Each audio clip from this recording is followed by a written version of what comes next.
nga vetja juaj, vetëm vetja mund t'ju shpëtoj. Nëse një ditë kuptoni se disa gjëra në jetën tënde nuk janë në drejtimin e duhur dhe disa të tjera kanë nevojë urgjente për të ndryshuar, sapo ke filluar që të ndryshosh. Ndoshta leximi i qartë i situatës në të cilën ndodhesh dhe marrja e përgjegjësive për të vepruar është hapi i parë. Dhe hapat e parë janë ato përcaktuesit, ato që udhëprin te përpjekja, te besimi se mund t'ja dalësh.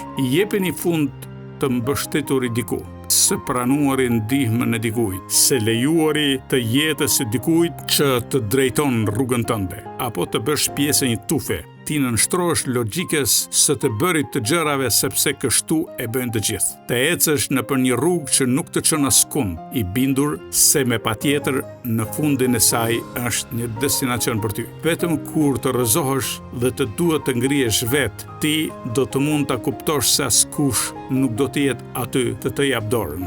Nëse nuk është besimi ai që nuk të ndihmon që ta bësh këtë. Asnjë vullnet tjetër nuk është aq i fortë, aq i besueshëm dhe aq përcaktues veç vetes tënde.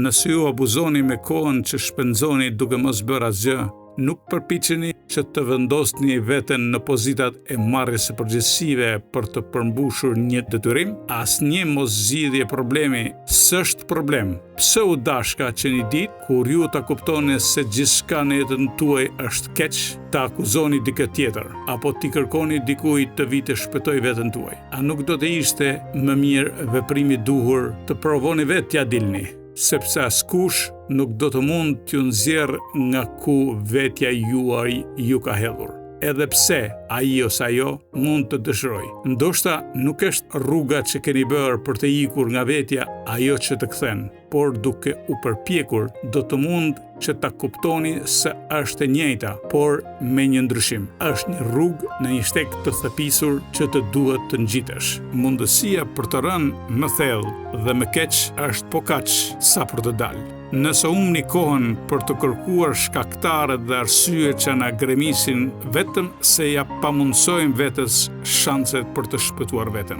Ndoshta dua ta bëj, nuk mjafton, por vetëm nga aty mund të nisësh. Përpiqu të kuptosh se disa gjëra në jetë janë më të thjeshta se ç'duken për të bërë, por janë kaq të ndërlikuara që ti zbatosh. Mos gaboni që një ditë të bukur të aderosh në një grup fanatikësh fetar me shpresën se Zoti është duke të pritur që të tregoj se ç'duhet të bësh. Apo të besoni mediumeve dhe frymëzuesve pozitivistë se si mund të triumfosh në jetë, se si mund të bëhesh i pasur e më the të thash. Këto janë dokra, është më shumë se humbje kohe, është përshkjedhimi rrugës për t'ja dalë nga ku vetja të ka gremisur. Këshillat, sugjerimet, recetat, modelet nxitëse janë një gjë, ndërsa vullneti dhe thirrja e brendshme është një gjë krejt tjetër. Një dorë që zgjatet të jap ndihmë, më shumë se të nxjerr ku ke rënë, ajo të tregon se duhet të dalësh. Aq ndoshta nuk mjafton. Ti vetëm mund të marrësh vendimin për të ndryshuar, për të qenë i përmbushur në atë që kërkon në jetë.